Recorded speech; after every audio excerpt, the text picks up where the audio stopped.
জল নেই? জল শেষ হয়ে গেল নাকি? এই জানো তো, গ্রামের সব জলাশয়ের জলস্তর না নেমে গেছে, পুকুরও শুকিয়ে গেছে, কুয়োতে জল অনেক নিচে চলে গেছে। কি যে হবে কে জানে। এই বছর তো বৃষ্টি হয়েছে কম, তার উপর মানুষজন জল ব্যবহারের চেয়ে নষ্ট করে বেশি। দেখি, মহারাজকে বলতে হবে।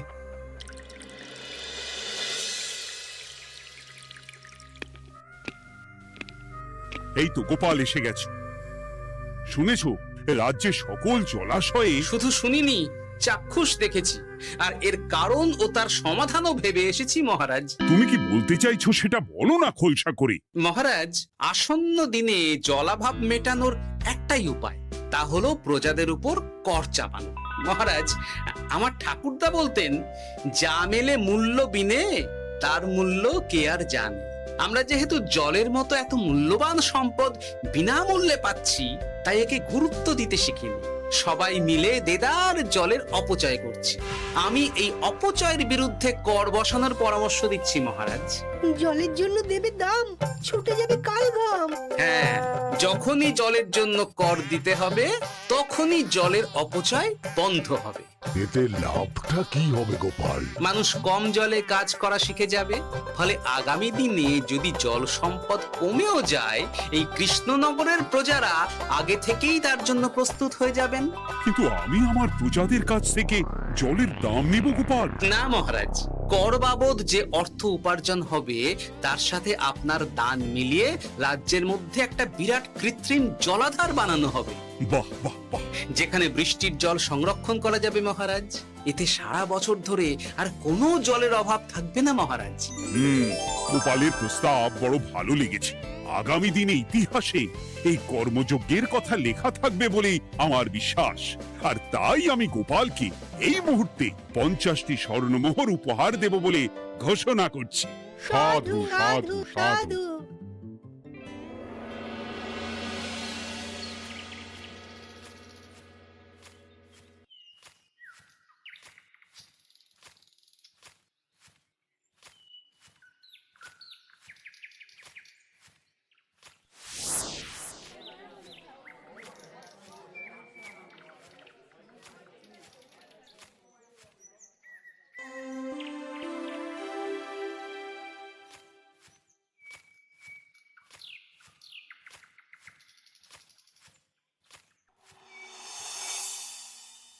মানে আমার এই এতটুকু স্বাদ তুমি পূর্ণ করবে না? আমি কি নিজের জন্য চেয়েছি নাকি? সবই তো পাবে তোমার মেয়ে আর জামাই। হ্যাঁ, সে বুঝেছি গিন্নি, তাই বলে এতগুলো মুদ্রা আমি খরচ করতে পারবো না। পারবে না? আমি তাঁতির বাড়ি থেকে মেয়ে জামাইয়ের জন্য কয়েকটা শাড়ি আর ভালো পাঞ্জাবি কিনে একটু পাঠাবো। কিন্তু এখন আমার কাছে অত মুদ্রা নেই গিন্নি, পরে পেলে আমি ঠিক তোমার স্বাদ পূরণ করব। আবার বাজে কথা বলার জায়গা পাও না তুমি। এতক্ষণ কোথায় ছিলে গো? আমি বেলায় নদীর পাড়ে গিয়েছিলাম, তখন কমলা আমাকে বলল তোমায় নাকি দেখেছে। কি দেখেছি?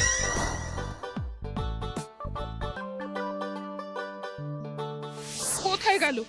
এত বড় মুদ্রা থলে কি হাওয়াতে উবে গেল নাকি? এই রে, এ তো মহা ঝামেলা। কখন কে যে গিন্নিকে খবর দিচ্ছে সেটা টেরও পাইনি। বলি মুখে কুলু পাটলে যে বড়, বলি রাজা মশাইয়ের কাছ থেকে যে এত রোজগার করো, সেই মুদ্রা যায় কোথায়? আহ, কানের মাথা খেও না তো। আমি কি তোমার কোনো কিছুর অভাব রেখেছি? বলো একবার। খাওয়া পড়া কোনো কিছুর তো কোনো খামতি নেই তোমার। মানছি রাখোনি, কিন্তু তাই বলে আমিও তোমার স্ত্রী, তোমার গিন্নি গো, গিন্নি, তাই না? আমার তো জানার অধিকার আছে নাকি যে তোমার উপার্জনের অর্থ করি সব কোথায় যাচ্ছে? জানবে জানবে, সব জানবে। এখন কিছু খেতে দাও দেখি, পেটে ছুঁচোয় ডন বৈঠক মারছে। না, এরপর থেকে আর মহারাজের কাছে উপহার পেলে ওইভাবে খোলা হাটের মধ্যে দিয়ে আসা যাওয়া করা যাবে না।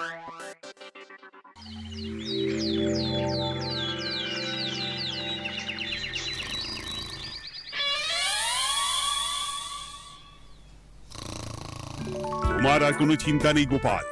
আমি তোমার মাসোহারা তো বাড়িয়ে দিলাম, সঙ্গে প্রত্যেক দিন তুমি 10 মোহর করে পারিতোষিক পাবে। এই নাও। আহ, এই ভোরবেলায় একটা জব্বর স্বপ্ন দেখা গেল বটে। এই স্বপ্ন খুলে গেলে আর কোনো চিন্তা নেই। গিন্নি, ও গিন্নি, বলি গেলে কোথায়? গিন্নি, সাড়া নেই। ও গিন্নি, রাগ করলে নাকি গো? আরে এসো এসো, এমন একটা স্বপ্ন দেখেছি না যে তোমার আর কোনো চিন্তা থাকবে না গিন্নি। মোহর আর মুদ্রা একেবারে ঝরে পড়বে গো।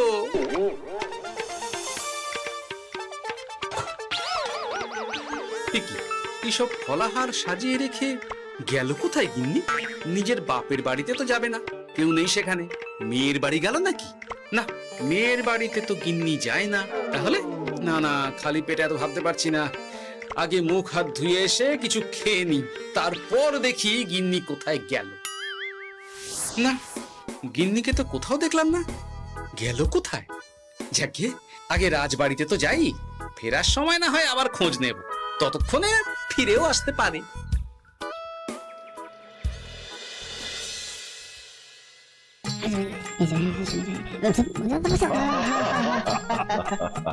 বাহ বাহ বাহ, একেই বোধহয় বলে সঙ্গগুণ।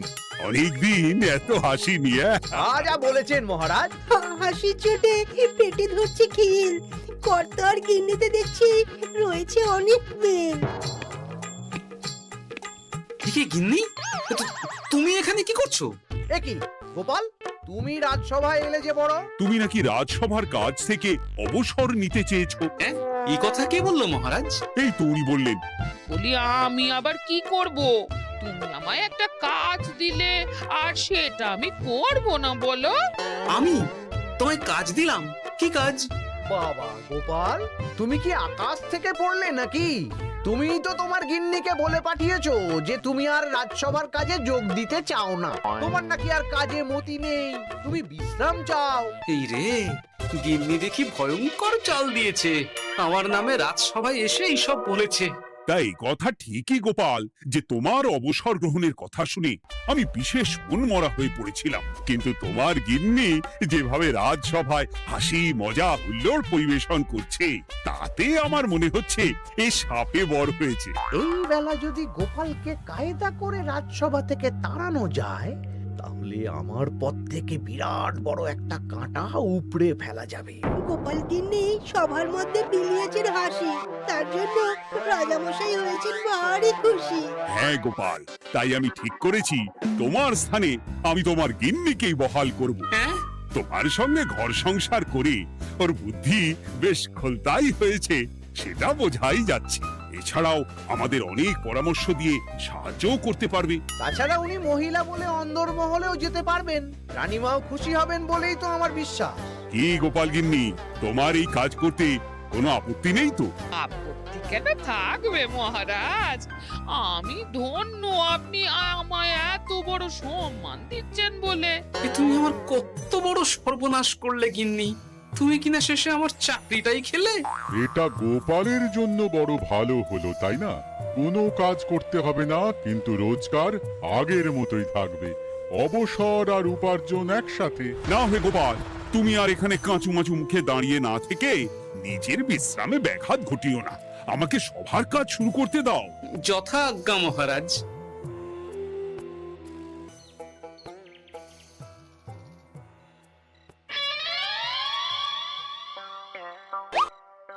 মানে মহারাজ সমস্যার সমাধান করতে দিয়েছেন তোমাকে, আর তার উত্তর দেব আমি? কেন? তুমি আমার চাকরি খাবে আর তোমার সেই চাকরি রাখার দায় নেব আমি? হ্যাঁ হ্যাঁ, নেবে। মানে কাল রাজসভায় মহারাজের সমস্যার সমাধান করব, সেই মতো কথা দিয়ে এসেছি। হ্যাঁ, আগাম 10টা মুদ্রাও বাগিয়ে এনেছি। তার থেকে তোমায় একটা মুদ্রা দিলাম। এখন মানে মানে আমাকে উত্তর বলে দেবে, না হলে আমি কেন দেব? আমি পাবো একটা মুদ্রা, আর তুমি আমার কাছে উত্তর জেনে নিয়ে সেটাই বলে পাবে 9 মুদ্রা। কিছুতেই না। বলবে না? না। তাহলে ভালো করে শুনে রাখো, আজ থেকে ঘরের উনুনে হাঁড়ি চড়বে না। চাকরি তো খুইয়েইছ, এবার না খেয়ে প্রাণটা খোয়ানোর জন্য তৈরি হয়ে যাও। হ্যাঁ। ওরে বাবা, এমন কথা কেন বলছো গো গিন্নি? তুমি তো জানো যে খিদে একদম সহ্য করতে পারি না। এখন যদি তুমি এইসব বলো, তাহলে আমার রক্ষে নেই গো। বেশ, তা তাহলে আমি যা জানতে চাইছি শ্বশুর শ্বশুর করে বলে ফেলো দেখি। এ আমি কি শাঁখের করাতে পড়লাম রে বাবা। ঠাকুর, এত দুর্ভোগ লেখা ছিল, ঘরে বাইরে সব জায়গায় এত হেনস্থা যে সহ্য করা যায় না ঠাকুর।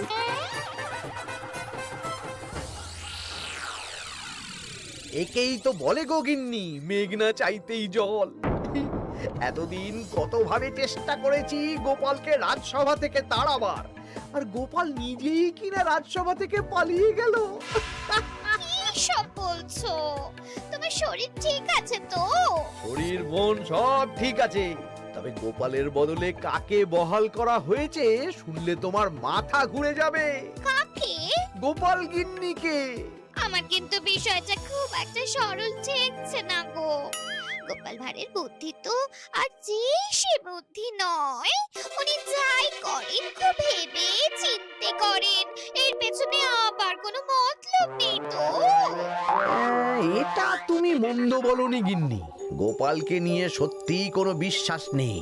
ও কখন কি ঘোট পাকাচ্ছে বলা যায় না। আমাকেও সাবধানে থাকতে হবে, দেখতে হবে যে গোপাল আসলে কি চাল চালতে চাইছে।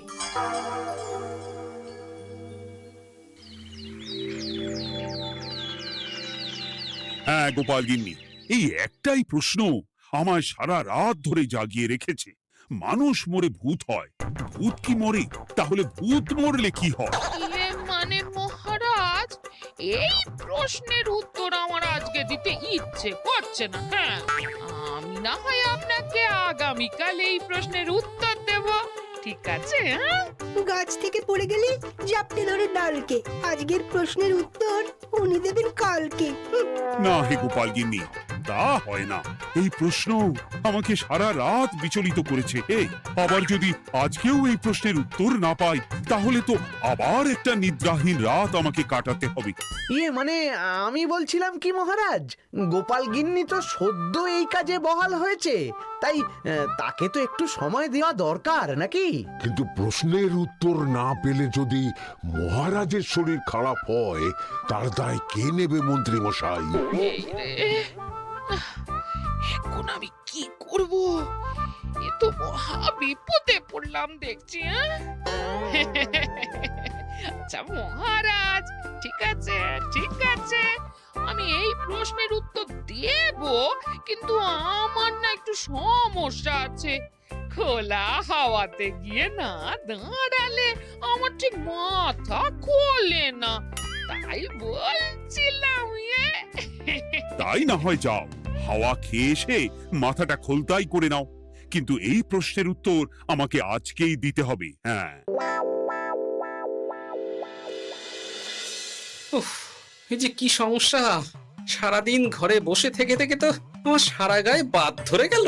সেই সকাল বেলা আমাকে ফলাহার করিয়ে দিয়ে গিন্নি তো চলে গেছে রাজবাড়িতে চাকরি করতে। এদিকে আমার যে পেটে কিচ্ছুটি নেই, তার কি হবে? মহারাজ দোকানে গিয়ে যে ভালো মন্দ খাবো তারও উপায় নেই, তাহলেই তো কাঁড়ি কাঁড়ি খরচা। না, একবার দেখি তো উনুন ধরিয়ে অন্তত ভাতটা চাপাতে পারি কিনা, তাহলে গিন্নির ওই হাঁড়ি না চড়ার হুমকির হাত থেকে অন্তত বাঁচা যাবে।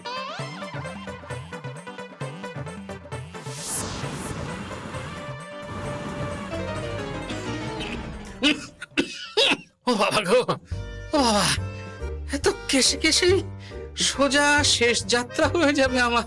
না, এর চেয়ে না খেয়ে মরাও ঢের ভালো। দেখি তুমি বাড়িতে কেন? এত হাঁপাচ্ছ কেন? ষাঁড়ে তাড়া করেছে নাকি? আরে না গো, মানুষ মরে ভূত হয়, ভূত কি মরে? তাহলে ভূত মরলে কি হয়? খোলা হাওয়াতে গিয়ে না দাঁড়ালে আমার ঠিক মাথা খোলে না। ও, এই হলো ব্যাপার। বেশ, এর উত্তর তোমায় আমি বলে দিচ্ছি। ভূত মরে প্রথমে এক ঝুড়ি অন্ধকার হয়, সেই অন্ধকার হাওয়াতে উড়ে বেড়ায়। এক সময় সেই অন্ধকার পাতলা হতে হতে কুয়াশার মতো হয়ে যায়। ব্যাস, মিটে গেল। ব্যাস, মিটে গেল। যদি রাজা মশাই এই কথা বিশ্বাস না করেন, তুমি হলপ করে বলবে আপনি যখন মরবেন একদম মিলিয়ে নেবেন মহারাজ, এর চেয়ে এক পা এদিক ওদিক হয় না যেন। হ্যাঁ, এই না হলে তুমি গোপাল ভাঁড়, বুঝেছো তাহলে? এই তুমি চিন্তা করো না, রাজবাড়ি থেকে ফেরার সময় আমি তোমার জন্য অনেক অনেক বাজার করে আনবো, ঠিক আছে? এই আমি যাই। এ তো ভারী মজা হলো। মহারাজ তক্ষুনি প্রশ্নের উত্তর চাইলে গিন্নি এইভাবে সেই রাজবাড়ি থেকে দুধ দাঁড়িয়ে ছুটে আসছে উত্তর জানতে। আমাকে তুমি একটা চাল দিয়ে কুপকাত করেছো তো গিন্নি। এইবার বুঝবে কত ধানে কত চাল।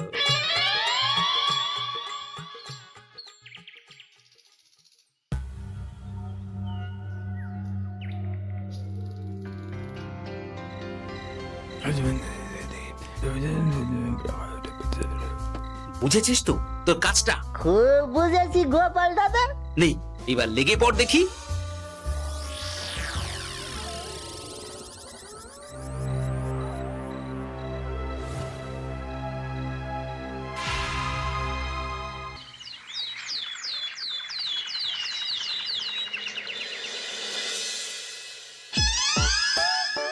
তাহলে আর বলছি কি তোমাদের, সকালবেলায় উঠে দেখি মুখের এই হাল।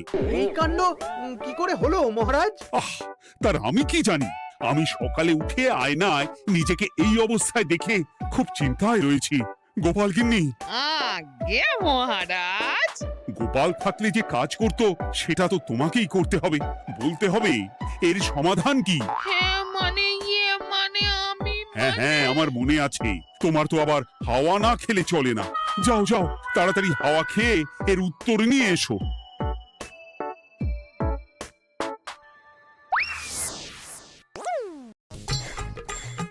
এই জন্য তুমি এত দূর ছুটে এলে গিন্নি? মহারাজকে বলবে যে তিনি যেন আজ রাতে চাদরটা মুখে ভালো করে মুড়িয়ে ঘুমোন, তাহলেই মিটে যাবে। এই রং চলে যাবে আর নতুন করে কিছু হবেও না। ও মা, বলি এত সোজা সমাধান? হ্যাঁ? তা নয় তো কি?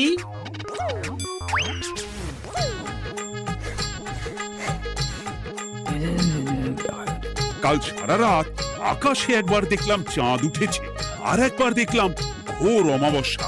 এর কারণ কি? একই রাতে দুই তিথি হয় কি করে? আর একটা সমস্যা, হ্যাঁ, এটা আগে বললেই তো হতো মহারাজ।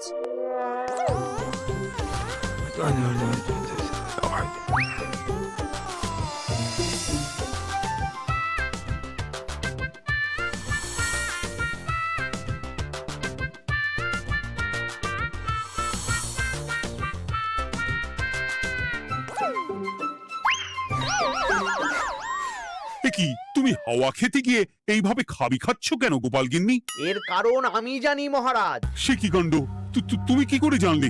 গোপাল গিন্নি মোটেও হাওয়া খেতে যায়নি মহারাজ, সে গেছিল নিজের বাড়িতে গোপালের কাছে আপনার বলা প্রশ্নের উত্তর জেনে আসতে। মানে গোপাল গিন্নি তার মানে আমাকে ঠকিয়েছে? তা জানি না মহারাজ, তবে আমার মনে হয় এর পেছনে গোপালের কোনো গভীর ষড়যন্ত্র আছে, না হলে সে এমনটা করবে কেন? আর এক রাতেই আপনার সাথে এতগুলো অদ্ভুত ঘটনা পর পর ঘটবে কেন? বটে, এক্ষুনি গোপালকে ডেকে আনো।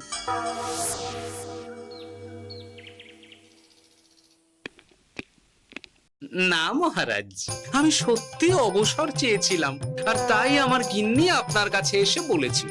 ওর কোনো দোষ নেই মহারাজ।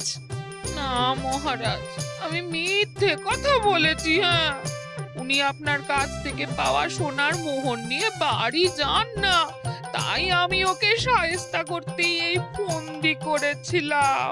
আসলে মহারাজ, আমি আপনার কাছ থেকে পাওয়া সোনার মোহর জল প্রকল্পের কাজে লাগাবো বলে কিছু জনকে নিয়ে একটা দল গঠন করতে গিয়েছিলাম, আর তাদের কাছেই ওগুলো রেখে এসেছি। এটা যদি আমার দোষ হয় তাহলে আমি ক্ষমা প্রার্থী মহারাজ। সাধু গোপাল, সাধু তোমার উত্তর। এই কাণ্ড! আর এদিকে রাজবাড়ি থেকে বাড়ি, আর বাড়ি থেকে রাজবাড়ি করতে করতে আমার প্রাণ ওষ্ঠাগত হয়ে গেছে মহারাজ। ওহ, আমার ঘাট হয়েছে, আপনি আমায় ক্ষমা করে দিন মহারাজ। এইবার মজার টের পেয়েছ তো গিন্নি? আপনি আপনার আদরের গোপাল ভাঁড়কেই তার চাকরি ফিরিয়ে দিন মহারাজ। আমি যাই আমার হেসেল সামলাতে। কেলে পচা খুব ভালো করেছে বলতে হবে।